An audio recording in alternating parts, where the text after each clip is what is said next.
All right, all right, all right. We have President-elect Kit Kat, conservative aunt, right? Is that your name?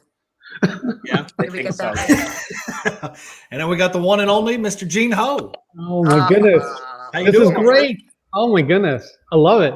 This is family time here, man. It's good. Yes, it's family time. I love it. Thanks for just joining for us those today. Go ahead. Sorry. No, I was saying thanks for joining us today, Gene. It's really exciting to have us all back in one space. I know. It's a reunion of sorts because we all Yes. hung out together. So Yes, it's great. Florida was awesome. I know. So for those that may not know who you are, which I don't know how, but just in case, tell us a little bit about yourself. Probably best known because I was Donald Trump's personal campaign photographer for 2016.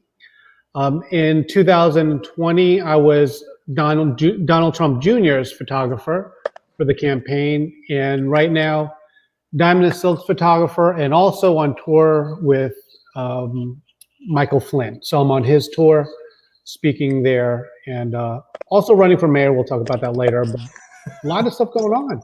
Little stuff like running for mayor. Just something little. It's like you've got so much going on, and then running for Oh mayor. yeah, I'm at the. Oh yeah, what else? Oh yeah. I'm running for mayor. Yeah. Oh yeah, that side gig. So aside from all that, so I guess we can kind of segue into it. So aside from all that, so you're normally a photographer. I mean, that's been your thing. Yes. So for 25 years, I was a professional photographer, having nothing to do with politics. And then my life changed when the Trump campaign asked me to do photos for them. And so, I mean, I'm like all of you guys here. I just kind of fell into this, and that's it. And I love it. I love where I am in life, but it's kind of everything kind of fell this way. Now, I've heard this story because you told it in Florida. Can you tell like how you came about being Trump's photographer? You know what? Talk about the right place at the right time. Basically, someone asked, a magazine asked me to do photos for them, and I was like, okay, yeah, sure, I'll do it. And they go, okay, well, there's people there. Make sure you get this guy Ben Carson. Okay, I'll get him. Make sure you get this other guy Ted Cruz. Okay, yeah, I'll get him. I have no idea who these people are, and it's Donald Trump was there, and I mean, I'm freaking out. That it was Donald Trump. So you didn't know who Donald Trump was? Yes, but I thought he was going to be the biggest. Are we allowed to say asshole? Are we allowed to say that on air? Oh, you can say whatever you want. Let it go, Gene. I thought he would be the biggest asshole, but he was so nice. I loved him from day one. It was just amazing. So did his photography for the day, and then stuck around the whole time, all 2 years of it for the 2016 election. Very cool. Now, I know, like, obviously, Trump has that image of being this big asshole, obviously from the media, and he kind of portrays it himself, too, especially with his reality show that he was doing for a long time. What was it that changed your perception of him? I think from what I've seen of him, it seemed like it's the opposite of some celebrities that I photographed. In my 25 years, I was known as the celebrity photographer. So I photographed a lot of celebrities, and most of them are the opposite. Like, you would love them. I could, over beers, sometimes, next time we meet, I'll tell you the stories over beers, but these people, you love them. You see them in the movies, everyone loves them. But in real life, some of these are really, really rotten people. And I expected that the same. But the weird thing about it is Donald Trump had this attitude that on TV and like on his TV show, he was a nasty guy, you're fired. But it's actually the opposite. He's actually really nice in person. If you have like one of your favorite Donald Trump stories, what would it be? I'm also like the nostalgia Trump moments. Like, things are so ugly right now. I need like a happy Trump story. No, I think it was when about a year into the campaign, my Donald Trump had never met my wife or my son. And I always thought it would be easy to do because I mean, in the beginning, I could just call these meet and greets. And then later on, you got to get checked in with Secret Service, and it's a big to do. So it was like a year before Donald Trump actually met my son and my wife. And, you know, I heard all these things like, oh, he's a racist and everything. But I tell you what, when he met my son, he doted on my son like it was his own grandchild. Wow. And I'll never forget it. And it was like, it would send chills down your back, because it's like, oh my goodness, this guy really, like, I mean, he didn't have to care. I was like a worker bee for the campaign. He could have just like dismissed it, but he was really nice. It was really wonderful. That's awesome. I love that. Yeah. Yeah, that's really good to hear, because, right, I mean, he's got this whole asshole vibe that everybody thinks he's a racist and everything. And then you hear stories like that, or like I've personally heard from, you know, the LGBT community, like Brandon Straka has some good stories about Trump too, and how nice he is and how much he loves the gay community. So it's funny. It's funny to see the other side of it. I think I wish people would have seen that or heard that more during his presidency. So what made you decide, okay, so I'm this photographer, I started making all of these connections, now I want to run for office? Like, what pushed you to that? You know what? Ultimately speaking, you know, no one really, I'll be honest, no one really wants to run for office. Like, you just, it's like you don't want the hassle. But at the same time, I mean, we as a community here now, we have to figure out where we fit in and what we could do. And I get it, because, I mean, I'm out there speaking, rallying up everybody. But it's very, very difficult for me to look at my own son, who right now is 11 years old. And I don't want him when he turns 18 and we don't do anything and this whole country just turns to shit. I don't want to look at my son and just say, oh yeah, I did all this stuff. You know what? By doing this, I at least say that I won. I said, you know what? I feel like I needed to do something. I put myself out there. To be honest, doesn't matter, win, lose, doesn't matter. But to say that I did what I could for you, for my son, and for everyone else. And it does make a difference, because I get it. I mean, I love what I've been doing, but at the same time, could we do a little bit more? And it doesn't have to be for us running for mayor. I mean, I know, like Conservative Ant, he'll take somebody, and then if they're having a hard time on his TikTok, he'll do a fundraiser for him. I mean, you know what?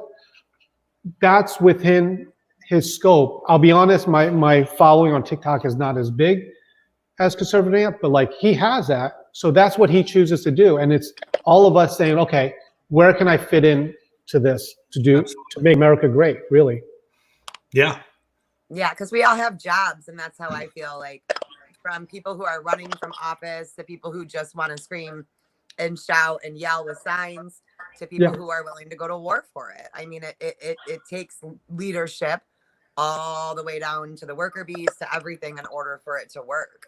Right. And just so you know, when I announced for the run for mayor of Myrtle Beach, people were like, "Oh, Gene, calling me up. You got, don't do mayor, do Congress." And I'm like, you know what? Number one, I don't want to be in DC. Number two, like, it's just it's way over right now, it's way over what I'm wanting to do, whatever. But, you know, running for a municipal office, that's something like I feel I could really do good.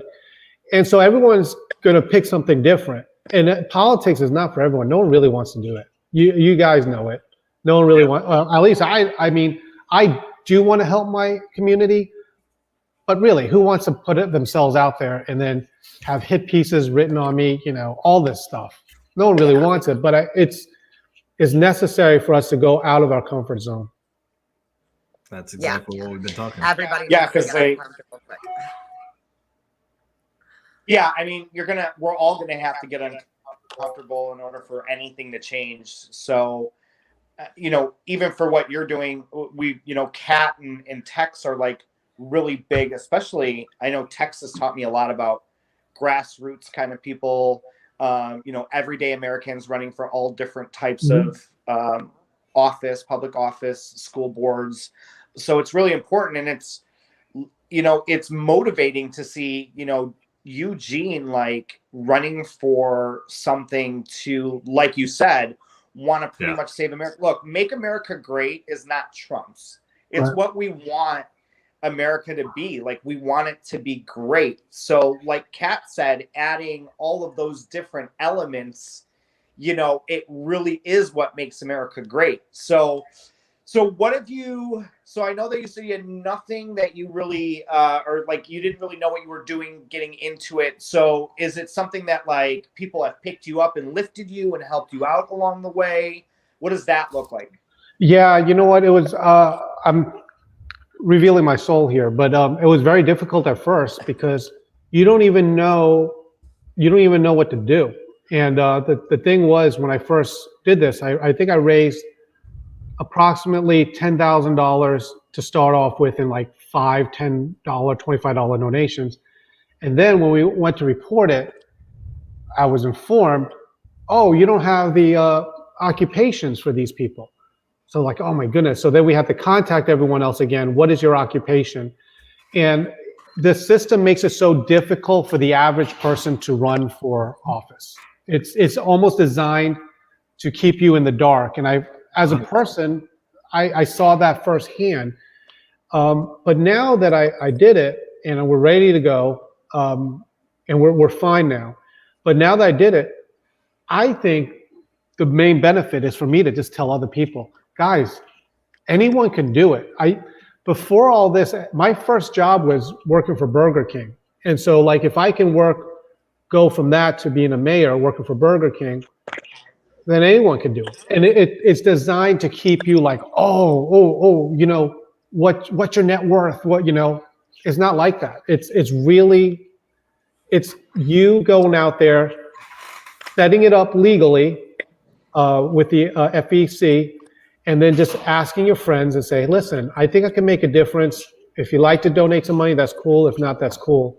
And whatever you get, you buy a couple of signs and you put your name on the ballot and you rock and roll. But it's not so much what is for me, but it inspires everyday people to be like, okay, I get it now. I could do it. And that's what the system doesn't want people like me running for office.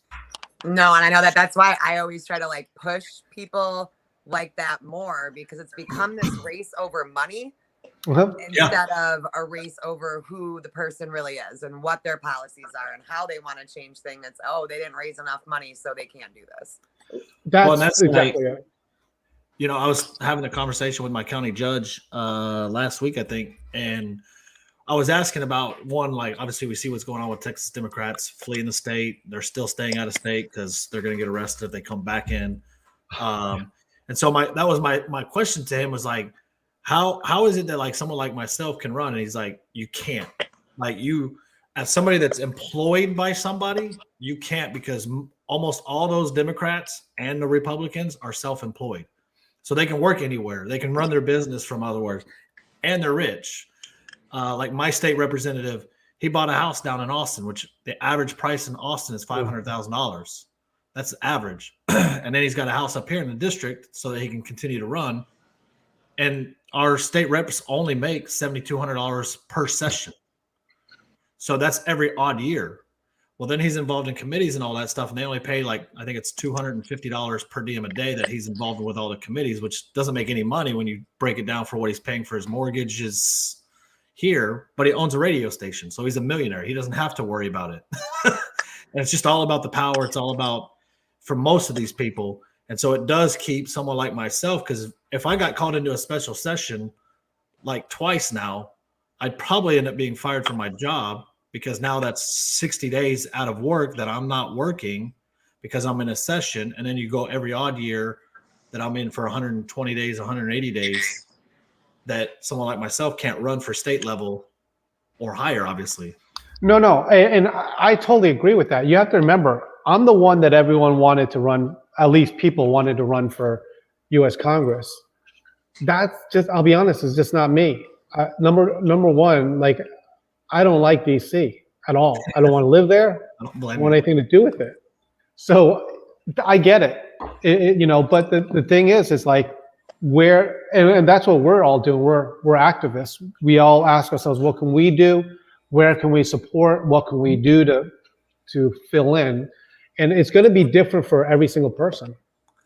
Yeah, I was even talking with Chad Prather's team this last weekend and asking, he's running for governor of Texas. He's like, it's astonishing that it's going to take probably $100 million to win the gubernatorial race for a $150,000 a year job. Yep. I mean, it's the same exact thing. It's I just hear mind bending to me. Like, no matter how many times I hear it, it just still, I'm like, that doesn't make sense. So yeah, it doesn't make sense to me. So I'm kind of dumb when it comes to that stuff. Where does the money go? Like, well, it's all in ads, campaign stuff, staff. Yeah, they like a bloated staff to be able to do calls. Yeah, it's on TV, all that good stuff. The thing with it is, I ran a business for 25 years, and there's no end to you. There's no. I'll give you. Let me do it this way. My campaign right now is $0 in debt, absolutely zero. When we take in $10, we save the $10. We'll buy something like an ad, whatever. But we're not in debt. But you have to remember, a lot of these people are coming in there, and you have advisors telling them, "Oh, you need polling." Really, polling? I'm running for mayor. I mean, how many people are you going to poll? Oh, you need polling. You got to get polling data. So you what? So I know what I should believe in. So what the people believe in, and there's a never-ending laundry list of things that you could buy. Door knockers. Yep. Well, I thought it was going to be campaign volunteers. No. These are professional door knockers. They will knock on the doors. You know, they know how to speak. Oh my goodness. There's no end to the amount of money you could spend. And that's what I'm saying. You know, ultimately, get involved in, if you want to get involved in public office, the formula is simple. Ask your friends that you believe in or other people that you believe in, ask them to make donations, and with that money, buy signs, whatever that you need. But there's a whole industry tied into this running for office with everything you could possibly want to buy, you know, polling, door knockers, you know, all sorts of advertisements, radio advertising, you need everything. But in reality, you don't really need it all. Yeah. It really is sad on the cost of, I mean, like, I think Ted Cruz's race was the most expensive Senate race at the time, and it was $75 million. Yes, I remember that. $125,000, and then look at Lindsey Graham in South Carolina. Yes, that just turned on everybody. I just think of all was the over great $100 million things just to get that Senate seat. Like, yeah. There's so much you can do. Like, I don't understand that. Like, if you like take a look at the scope of the whole of the United States, of the billions of dollars that it takes to run, I mean, probably in the trillions now, just to run these campaigns across America. Just imagine the money that it could take to accomplish anything in America. I mean, from homeless to you know, help solve poverty, for health insurance, for medical costs. I mean, all the things that everybody's currently complaining about, like, this could. And I thought that these were supposed to be people from the people. Right. And representatives of the people, voices of the people. Like, so why are all these millionaires, like, they don't represent my voice. Millionaires don't represent my voice. I think that's what you're seeing going on. And you're right. You know, it's like, I know all the numbers, right? So like for a municipal seat, you need about 40,000. For a state, and this is in South Carolina, for a state representative seat, about 40,000. State Senate seat, you need about 150,000. To do a congressman seat, $1 million. To run for governor, $1 million. $2 million probably. It's all these numbers that, I mean, I know them like the back of my hand, because it's like, oh, that's what you need, you know? Yeah. And it's sad. For me, I had name recognition, so people have been donating. But I mean, we got what we need. It blows my mind how much people think they need, but it's going to be a David versus Goliath. I mean, we got the money to buy some signs and get on the ballot, and we're set to go. And so that's why I've always blamed we the people, because at the end of the day, all the power and everything falls on we the people. We've gotten away from politics, bringing it down to the people level. And so they've had to adjust to reach the people. And that's why it's costing so much, because we've gotten lazy. Like I personally, like if I was in Myrtle Beach, I would be calling you up, asking you for a home visit. And because that's just how I do things. And if you're willing to visit like you are here, to me, that shows you're about the people. Like at the end of the day. And so I may not agree with you on 100% of everything, but if you're willing to meet and your opponent's not willing to meet, well, I'm voting for you. But see,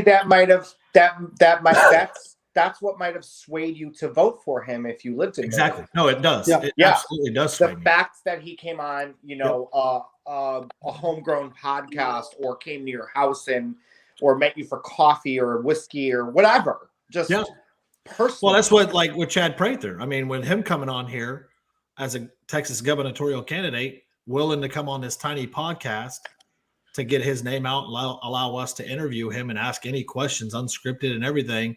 But I can't get a hold of the other gubernatorial candidates, much less even get our Hot Wheels out here. And so I just can't. So,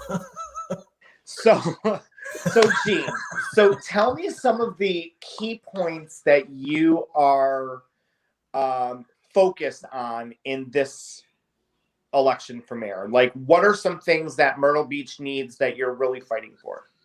One of the things is a crime. We just had another shooting last night. I think we've been averaging one shooting a week, and it's sad, but this whole year has been averaging about one shooting a week.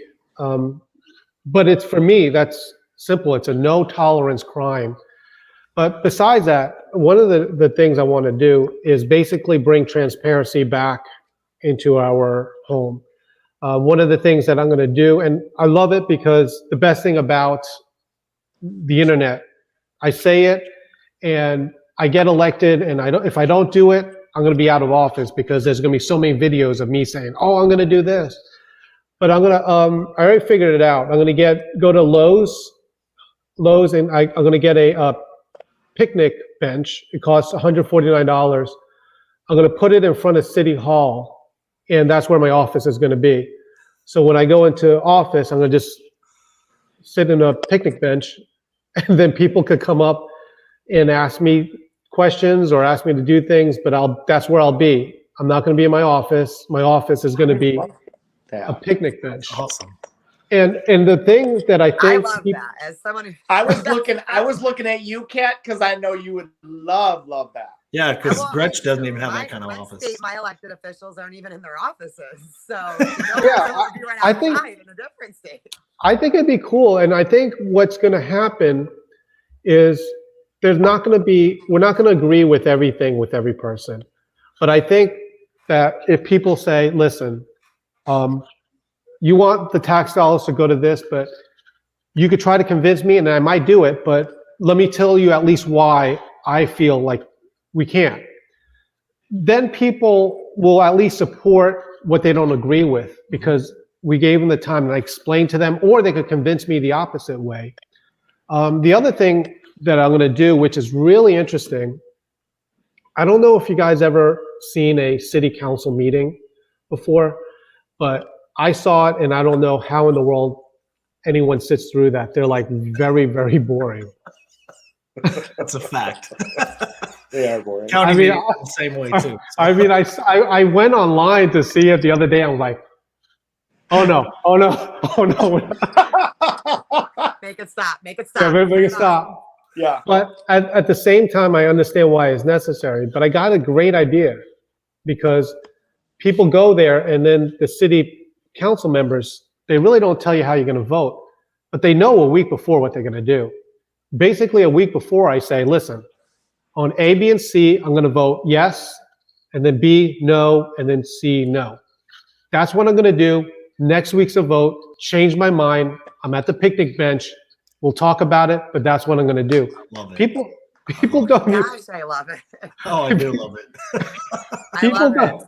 People don't know what people are voting on. And the other thing about it is, and I'm just saying, normally, you got to be careful what you say, but like, politicians are so corrupt that all these things are really behind the scenes deals to somehow enrich themselves. I know it.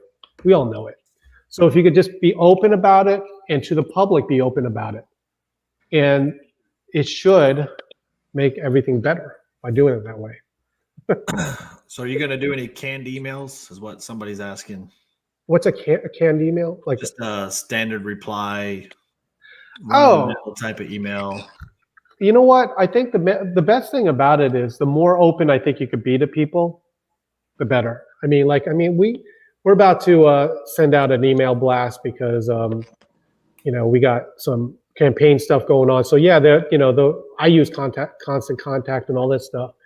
But at the end of the day, is like, could people come up to you and ask you questions?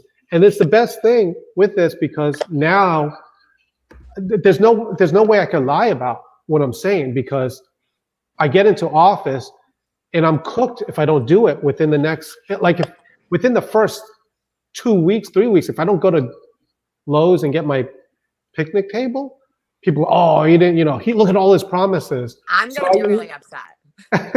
Yeah, so we're going to hold you to that now. We're holding you. Damn picnic bench. I'm coming to visit just to visit you on the picnic bench. We're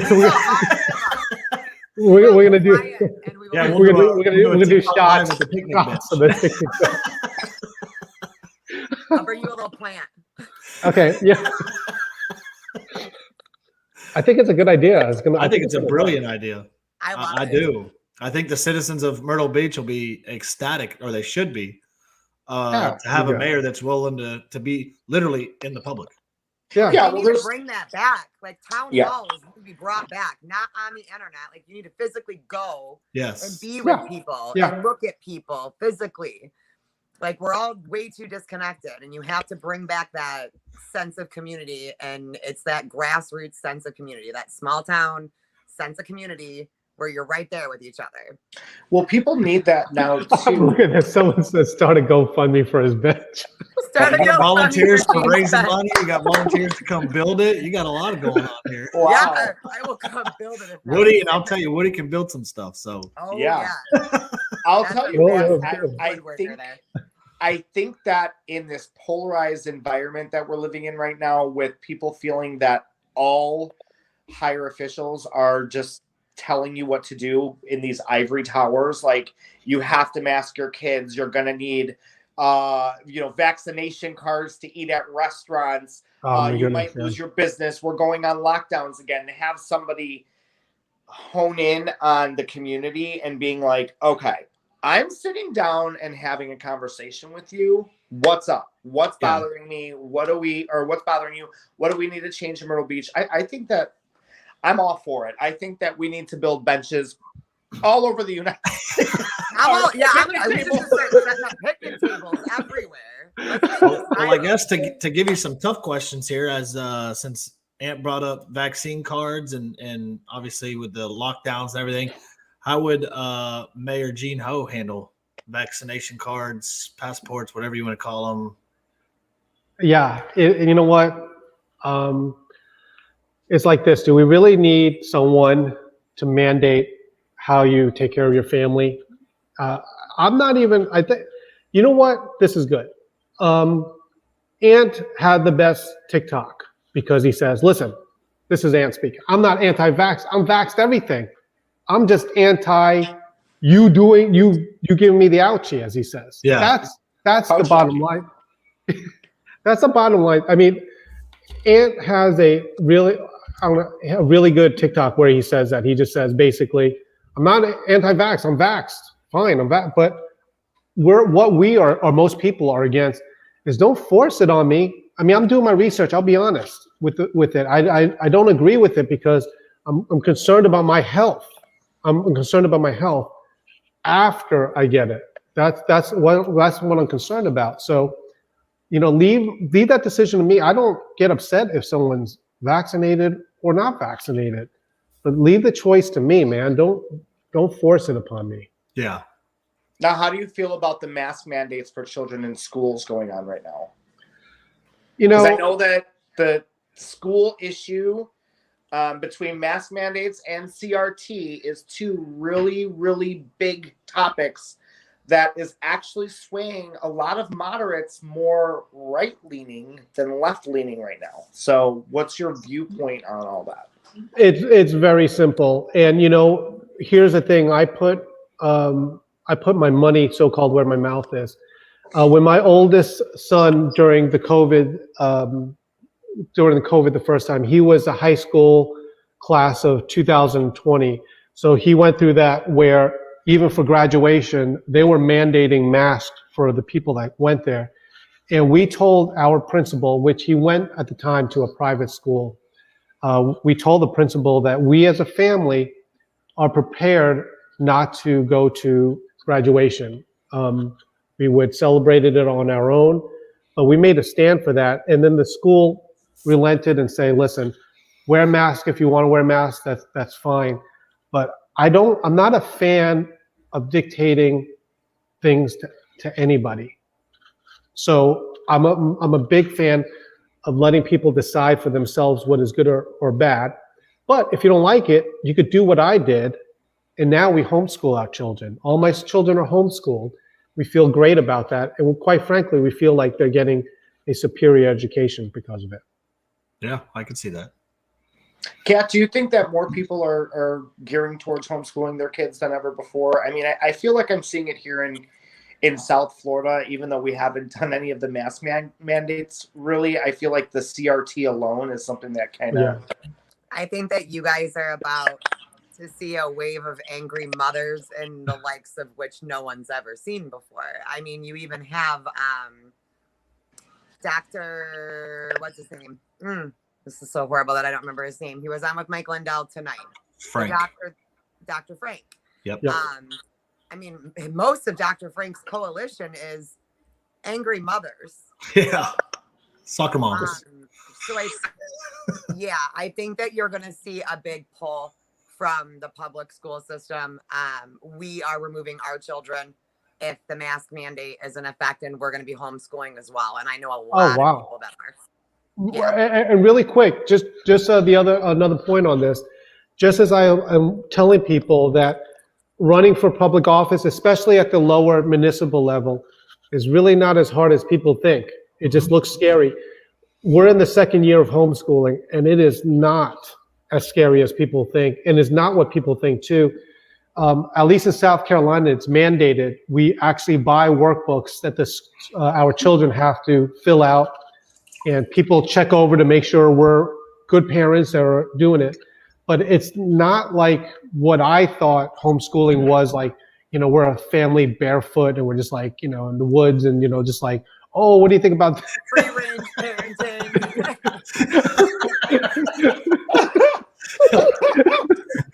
We've become Amish. Picnic bench. All the kids are at the picnic bench. Children, he wants to build a picnic around bench. the picnic bench. All right. What do you want to do today? What do you want to study? Oh my God. Do not make me the lunch lady. That's all I'm saying. Do not make me. Children gather around the picnic bench. So I do got a question. Like, did you learn anything from Trump during his campaigns that has come over into, because he ran a pretty lean campaign from what I'm understanding, especially financially. Yeah, you know what? The thing is with Donald Trump, I watched him from the beginning, and he, up until the way politics works, up until he became the RNC candidate, he used his own money for that. After that, he becomes a product of the RNC, and the RNC takes over from there. But what Donald Trump proved to us is that you don't have to play the game. I mean, up till this point, it was impossible for anyone to run for president at that level and actually be successful. And so he changed all the rules for it. And it just shows us that, listen, for all of us, those rules only apply because you give them credence, but we could just do things on our own. Yeah, I like that because I think power of the no. Yeah. Well, I think hopefully, and I think we're seeing the wave of it, is that Donald Trump kind of broke the barrier that you don't have to be a lawyer, you don't have to be a rich millionaire to run for any type of office, because now you're seeing it with even a Chad Prather or even an Alan Graham out in South Carolina where you're at. Yeah. That they kind of got their fame or their name recognition, but they're not like millionaires and billionaires running for office. They're doing it out of wanting to change the country. Right, exactly. And the thing is, one of the things that inspired me with Donald Trump, he didn't need to do this. I mean, it cost him money through this process, but he didn't need to do this.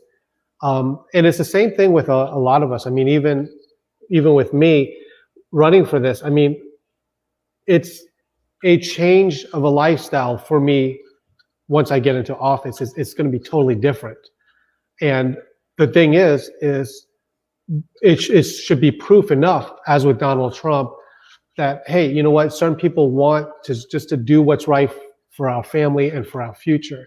And I believe that's why Donald Trump has done it. And it's certainly why I'm doing it for running for mayor. Yeah, because they said that I think going into presidency, his net worth was like 4.5 billion, and now it's 2 billion. Yep. Yeah, he went backwards. Yeah, the only president to do so. Yeah. Doesn't Chicago owe him tax money, I heard? Yeah, just $1 million. Yeah. I hope Lori Lightfoot gets right on top of that. Well, it's funny, they hired lawyers. They're going to spend more than $1 million because they're fighting it. Yeah, she's got a lot of work to do. I know this. She likes to write emails to people and say she wants her office time. She doesn't want office time. So like does she have a bench? Does she have what? A bench. Park bench? No, I don't think so. She has a coffin. She has a bench. I mean, they're all chained coffin down. She sleeps in at night. Okay, and your next video has to be like like the battery charger phone. Hey, Gordon. Like, well, hey, what's up, dude? Where's your phone? Hey, Lori. Hey.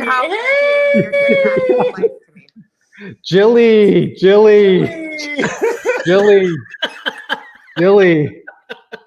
You know, people like to laugh in this shitty time right now. And I don't know where the phone calls Hannah Green, I'm sorry. You have to laugh. You do, because this is really a circus. I mean, it's really, really bad, you guys. Like, it's like really like we're the laughing stock of the world right now. I mean, you have this TikTok influencer that like did a whole skit with Jen Psaki and like made a mockery of our most prestigious office in the land and like trampled through, and he's like, "Hi, Jenny. I'm just trying to get people to get those jabs." Like, it was so cringe. Oh, did you see Joe Biden today? Someone just asked if Gene was really like this in person too. And I think we can all probably answer this because we got to hang out with Gene in person. Yeah, and Gene is absolutely like this in person. He is. And now I'm going to plug something for Gene real quick before we get on to my next segment here. Gene, is there another book besides this so far? No, that's my book, and that's my only book. It's called Trumpography. Just go to geneho.com, check it out. Don't buy it through Amazon, but yeah, it's good. I mean, you have to get, if you don't have it, you have to get, so geneho.com. Thank you. Yeah, thank you, geneho.com. So awesome. Yeah, and I can tell you, like, Gene gave me somehow he gave me his phone number. And so we exchanged numbers, and then I was in the airport leaving Florida, and Gene texted me just telling me how grateful he was to meet me and whatnot. And just that gesture alone, like knowing as busy as he is, and I'm like the low man in his contacts, to still reach out and still thank you for meeting. I mean, it was just like, this is genuinely him. Back down looking for us. Me and Todd went all the way downstairs, and Gene came all the way looking for us to make sure that he talked to us. And guys, like this in real life. I am the guy that used to work at Burger King. So I just got thrown. I'm a decent photographer. I got thrown into this, and you gotta be better than decent. Now, you're not using an iPhone. Can they get a yard sign from geneho.com? No, but that's a good idea. I think we're gonna get some t-shirts. Yes, it's gonna be good. But the other one, by the way, is Geneho4 FOR, geneho4mayor.com, and you could donate As long as you're a United States citizen, you could donate. So GeneHopeForMayor.com. Awesome. Okay, so going on to what I wanted to talk about now is your fabulous event in October. Yes. Just because do you feel like I have this all set up? Like, do I have bullet points here today? I'm like here for this. I'm like, Okay, so he has an agenda.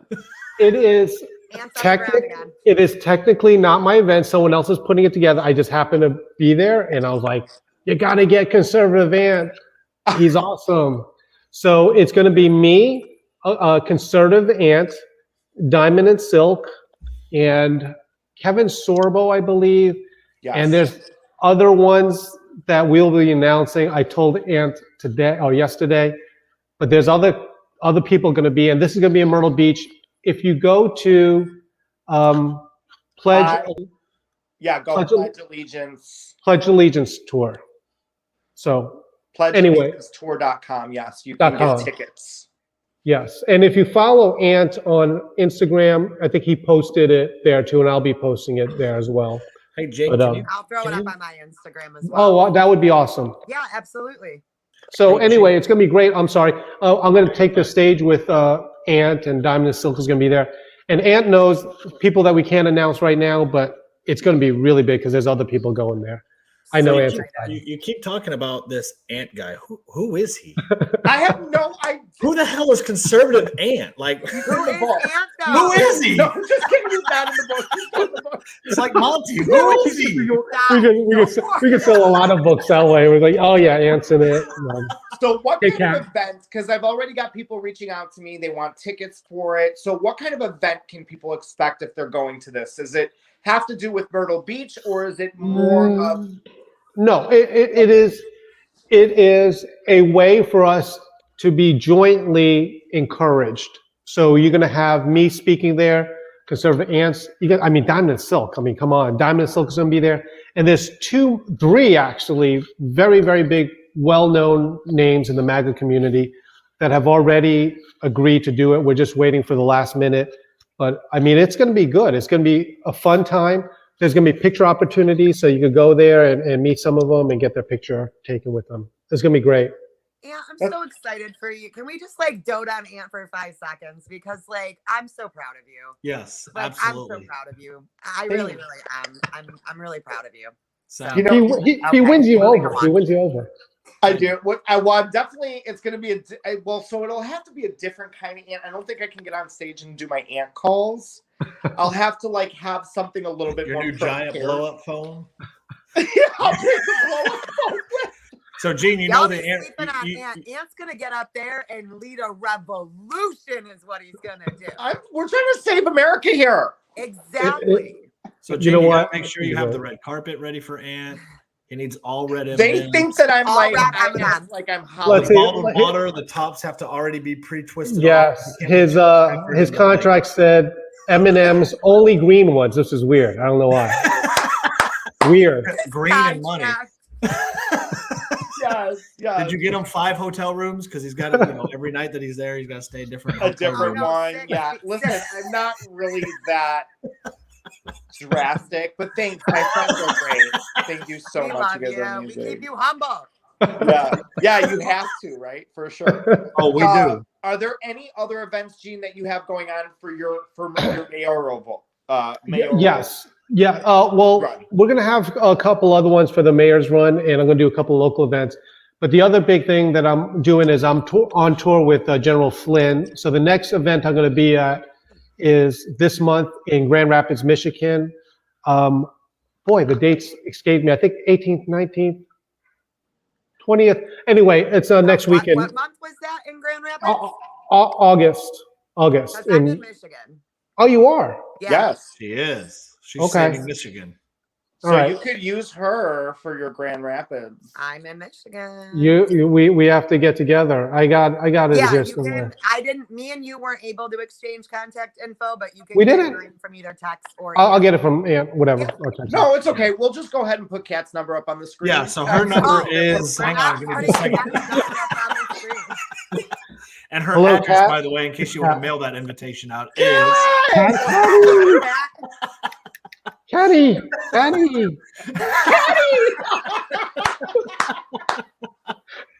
I missed that, Kenny. Oh my goodness gracious! I try to explain to people conservative and his humor, and like some people really get it, but I'm like, no, he's really good. Like he's talking on a phone, but it's like really like a Slim Jim. It's like a Slim Jim phone. They're like, like are you what? sure he's not a schizophrenic? He's just off his meds. He's home on a weekend pass. Yeah, make sure you take your meds, Aunt.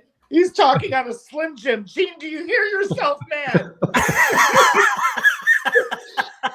All right, focus. So you have events coming up in Grand Rapids. Yes. Where else can we see you? Basically, that his tour goes once a month, but it's in Grand Rapids, and then after that, Colorado Springs. So Very it's gonna be good. Are they the same type of events that you're doing in October? Like, or is this for, what does the event look like on these? It is. It's called the Health and Freedom Conference. So it's basically a bunch of health freedom people. I won't say anti-vaxxers because actually you guys had a good point. It's not like we're anti-vax. We just want freedom for it. Yeah. But it's a lot of doctors are there. I think the last one we did in Anaheim, of all people, which was wonderful, Robert Kennedy Jr. was a speaker there. And so that was great. And he's a Democrat. But it just shows you, I think America is coming together on this issue of health freedom, because it's like, listen, we don't want things forced upon us. So it's actually drawing the country closer together. I mean, anytime you have Robert Kennedy Jr. at an event speaking, it was amazing. And it was him, Mike Lindell was there, and Flynn, well, it was a bunch of us there. That would be Very great cool. for you, Kat, the health spectrum. Yeah, I didn't, because I missed, there was one in Grand Rapids that Baddie went to, and she had invited me, but I was so sick the night before that I couldn't make it. I will send you the invite, and then but it's going to be in Grand Rapids coming up, and there's going to be, here's the other thing about it. This event will be sold out with 8,000 people at it. Okay. The one in Tampa was 10,000 people.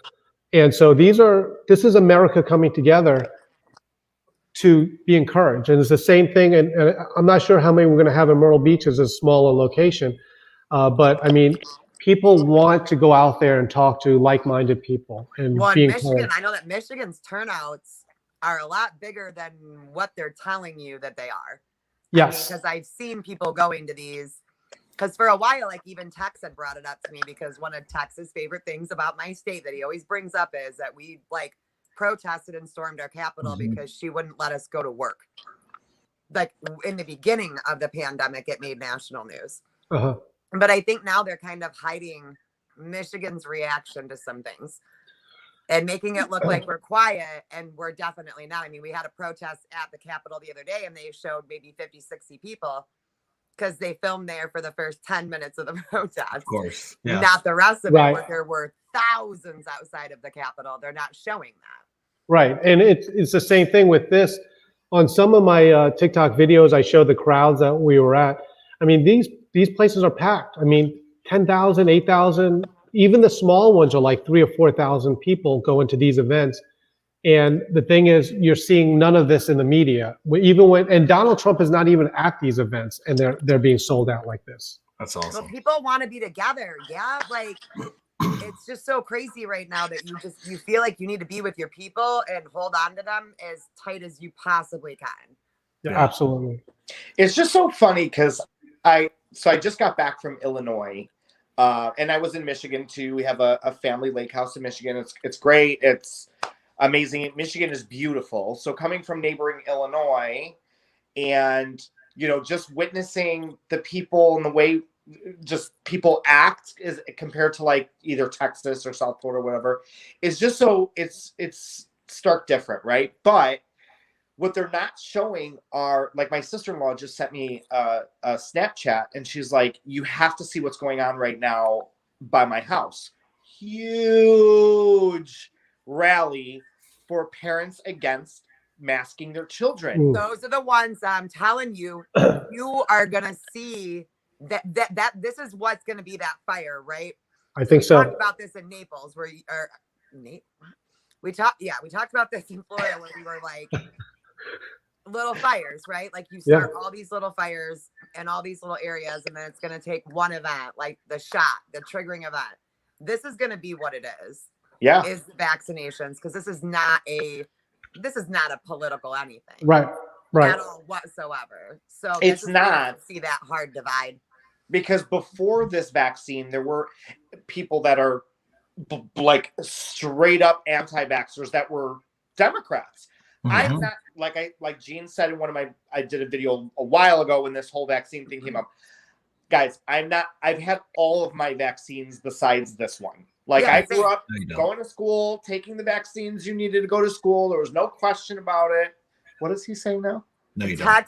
Tex is actually anti-vax. Like out of I know he is. And how long has it been since you got any boosters? I never have. So you're not vaxxed. Well, I mean, I had my polio shot. Whatever. Shut up. Please stop changing science. Oh, we don't believe in science. That's right. My bad. Everything that I was taught. Bottom line is people feel differently about this one. They do. And that's the point. Is we people need to be heard. I mean, this is the fact that they're pushing it on us makes you for real. Yeah, I mean, when freaky Joe Biden's coming around the corner, like, I'll give you $100. It's like, no, I'm good. Bro, that can't even fill up my Jeep. Right. Like, because of you. Because of you. I can't even take my kids out to eat. Where am I going? But don't worry, as Don Jr. told us at his rally in Sarasota, at least the price of hot dogs went down. Thank God. That was the real what, 2 cents or something like that? Because Joe Biden said, at least this 4th of July, the price of hot dogs went down 12 cents. Oh, thanks, asshole. What about my gas? But gas went up 50 cents. So you can drive to the grocery store to get the hot dogs, but pay the extra 12 cents and more in my gas tank.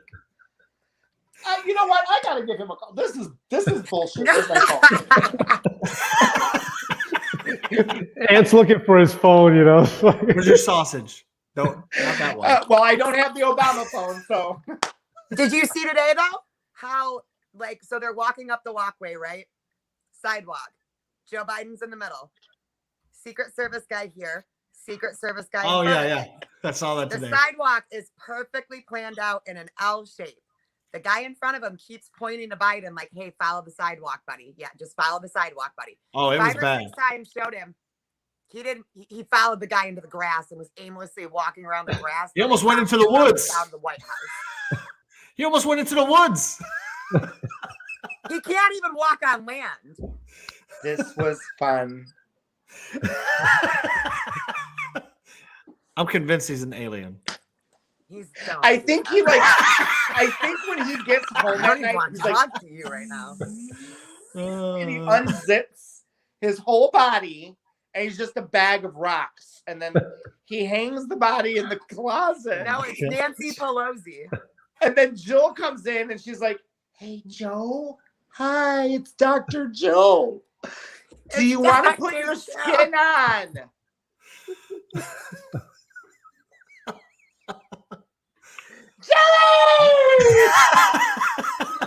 Gino doesn't even know what to think of us. I don't want to listen. No, hold on.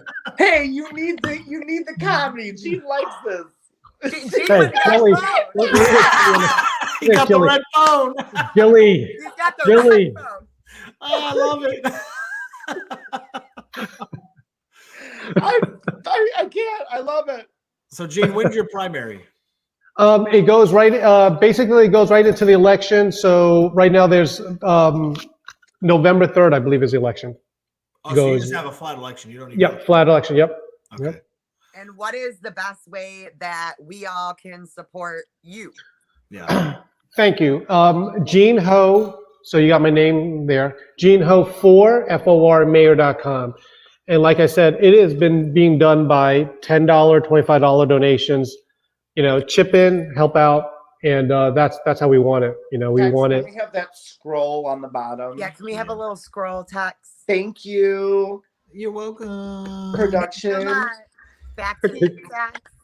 Gene Ho 4, the number 4, or just FOR. Texan, it's a 4, FOR.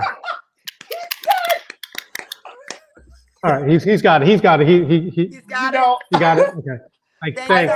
Is that right? Production asks, is that right? Production wants Yeah, you got it. That's it. Good. Oh, all right. Our production look at team's this. a little slow. We apologize. Jane. Yeah, Come on. sorry. She's gonna be fired. Excuse me. This is a very good program. Yeah. Excuse Somebody me. Can we contact fire us, that guy, HR, please? Follow Thank you. Please do. Look, I don't think we're gonna have Adam Calhoun play along or play around like Gene, but we'll see. Maybe we can loosen him. Oh, we up. will loosen. You can That's loosen right. him up. Who do we have on tomorrow night, Aunt?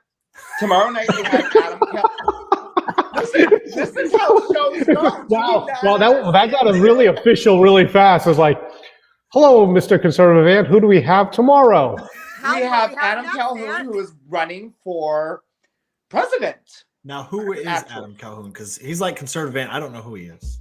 Well, he's a singer and a producer for music, and He produced for our show from now on. I don't think we can afford him. I don't think we can afford Adam Calhoun, honey. But he also became a really good friend of mine over this course of insane social media world and political world. So he'll be on tomorrow. We'll be asking him a bunch of questions, and it's great. And this is the whole point is this.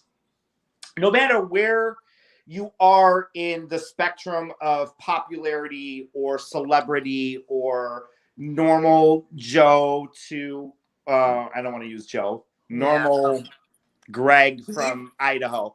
Okay. Everybody can, like, what we're seeing out of this news cycle is people are pissed. Like, we the people are pissed off. So normal people like us, no matter what our careers were, are like, damn, like, we're either going to run for office or we're going to fight until the end, the bitter end. The better end. And I like, I really feel that. I feel strong about it. Like, I'm never going to take that shot, and it's just something that I just don't agree with, and you'll have to lock me up. And there's a lot of people that feel the same way, so I'm going to keep fighting for it. And people like Adam Calhoun, who never thought that he would actually get into politics, he just did a bunch of funny political stuff, and he became a producer and a rapper and all this other stuff. He's like, fuck it, I'm running for office. Gene Ho, photographer, worked for Trump, did all these things. And he's like, I'm pissed. Fuck it. I'm running for mayor. Like, but that's what we need. Like, we need people to get pissed off and be done. Whatever way you express your pissed offness, fix it. Help us fix it, or like get out of the way.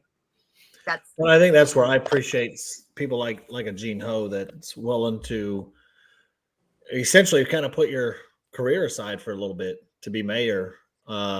I'm like Ant said, I'm huge on local politics. To me, that's where the backbone of the country is, not at the federal level, but at the local level. And so for me to see someone like yourself that doesn't really care to be involved in the DC side of things, but wants to change your local area, I think I admire it. Someday I'll probably end up doing it, but I appreciate you coming on for sure. And hopefully it inspires others to either run for like a school board, mayor, even city council if you don't want to be leadership kind of style, county commissioner type deal.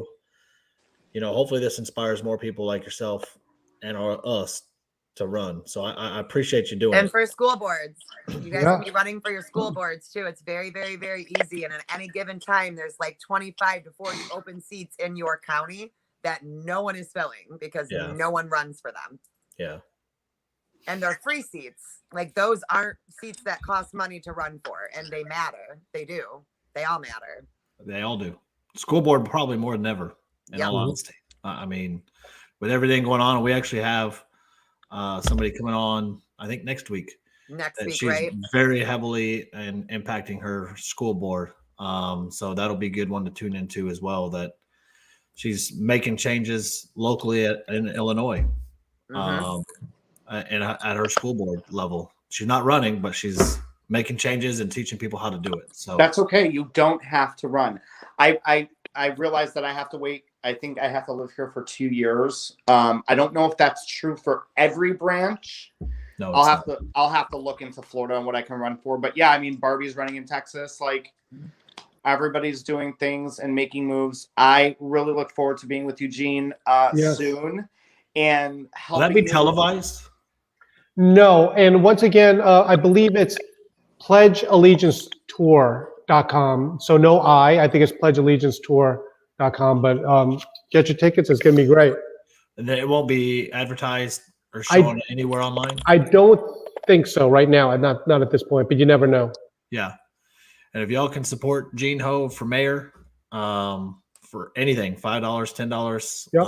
Even just sharing his videos, I'm sure it goes a long ways, because as like Woody was in here saying that he's got an aunt in South Carolina, in Myrtle Beach, actually, that he's willing to convince her to vote for you. So anytime we can sway any votes and work for Gene Ho as cheap as possible, we'll be glad to do. Thank you very much. I really appreciate it. And honestly, I've been really looking forward to this meeting that we had, and it's just wonderful. So it's great. It was so good to like have all of us in the same little virtual room together again, and hopefully we'll get together and send you the stuff about Grand Rapids. And I guess thank you, Woody. Seeing you in person in a couple of weeks if you're up here.